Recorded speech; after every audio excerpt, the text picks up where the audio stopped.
The debate tonight saw comparatively little of Florida Governor Ron DeSantis early on and said much of the initial focus and criticism was directed toward first-time candidate Vivek Ramaswamy, who also got considerable time to answer.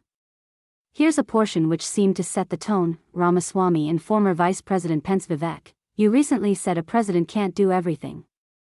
Well, I got news for you, Vivek. I've been in the hallway. I've been in the West Wing. A president in the United States has to confront every crisis facing America. I will put our nation back on the path to growth and prosperity and restore fiscal responsibility. This isn't that complicated, guys. Unlock American energy. Drill frack. Burn coal. Embrace nuclear. Put people back to work. I no longer paying them more to stay at home. Reform the U.S. Fed that stabilize the U.S. dollar and go to war.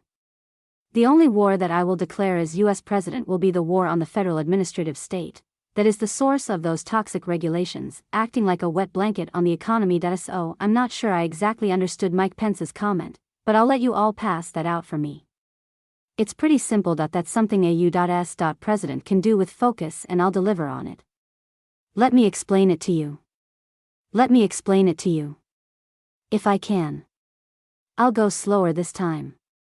You know, I sometimes struggle with the record.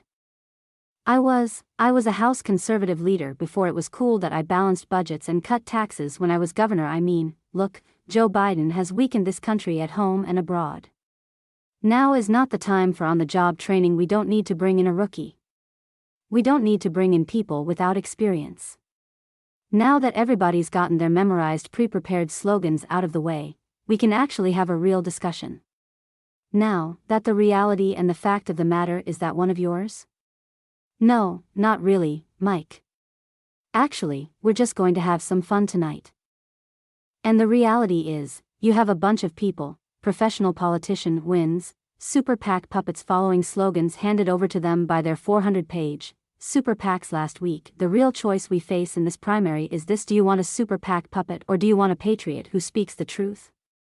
Do you want incremental reform, which is what you're hearing about, or do you want revolution? Okay. And I stand on the side of the American Revolution, some of what the Republican candidates said tonight in Milwaukee.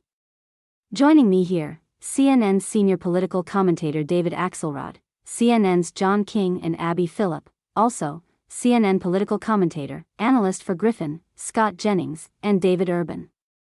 Let's just go around kind of first impressions. David Irving, let's start with you. Well, you know, I think tonight proves that you don't need Donald Trump to be a debate to have a shit show there, right? So, I mean, it was a complete train wreck. I think after hours, I think the moderates cable, the moderators, I think, do a great job controlling the crowd. I think, you know, a lot of the candidates stepping on one another. You know, I don't remember which candidates said the American people don't want to hear this. They want to hear people argue. They want to hear policies. They want your ideas. So the chance to put things forward, and I think a lot of the folks did a great disservice to their own candidacies by just, you know, talking too much about things that don't matter. I want to talk directly people. I think the big winner tonight was a big Ramaswamy, who kind of took up most of the time of the debate. Scott, I think what surprised me most was Nikki Haley supplanting Chris Christie as the principal anti-Trump foil in this primary. I did not expect that. But she came out. I think she was the first candidate to go after Trump. She went after him on a couple of issues. You know, she's probably the most polished politician in the field.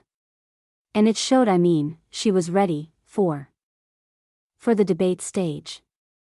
I thought the ST has held his own, and by the way, we're going to show a lot of the debate, a lot of the clips in the exchanges, and we'll show that in a minute, but I will just quickly go around. I thought DeSantis held his own, and I thought Ramaswamy had some interesting moments, although his act to me wore thin as the night wore on. I mean, everybody loves the 38-year-old rich guy who says, you know, it's not that complicated. I mean, of course, it's just being president of the free world. I mean, it's not that complicated. I thought everybody else was, honestly, a non-factor.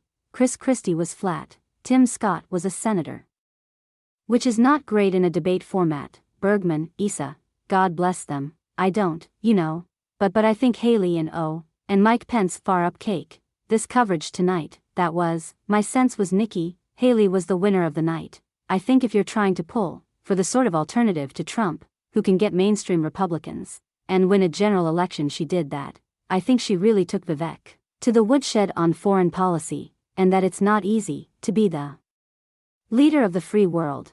Pence surprised me, and he shouldn't, because I worked for Pence, and he's the most experienced in terms of debates on a debate stage, against Tim Kaine, against Vice President Harris.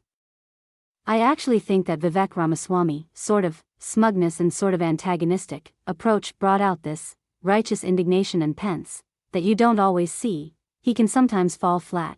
So I would expect Romney saw that in that under his skin. He got under his skin. I think you'll see a bump for Vivek from the dissatisfied supporters, but I think you'll see a bump for Nikki Haley. I thought that there was so much theatrics on the stage, and some of that is intentional. It seems to me that so many of the candidates, and including all the ones that we were just talking about, they needed to prove tonight that they were fighters, and so they had to pick someone to fight with. A lot of them picked Vivek Ramaswamy because he's sort of the newbie, and he does have this sort of smugness that apparently rubs Mike Pence really the wrong way. But people, without Trump on that stage, really needed to show that they could put up a fight and give as good as they can take, and that seemed to me to be the big takeaway. And I was also, like Alyssa said, a little bit surprised because Pence, that's not really his demeanor, but talking to his advisors, coming into this debate, I could sense that they were preparing him to really take it to some folks, and I think we saw him do that. Mike Pence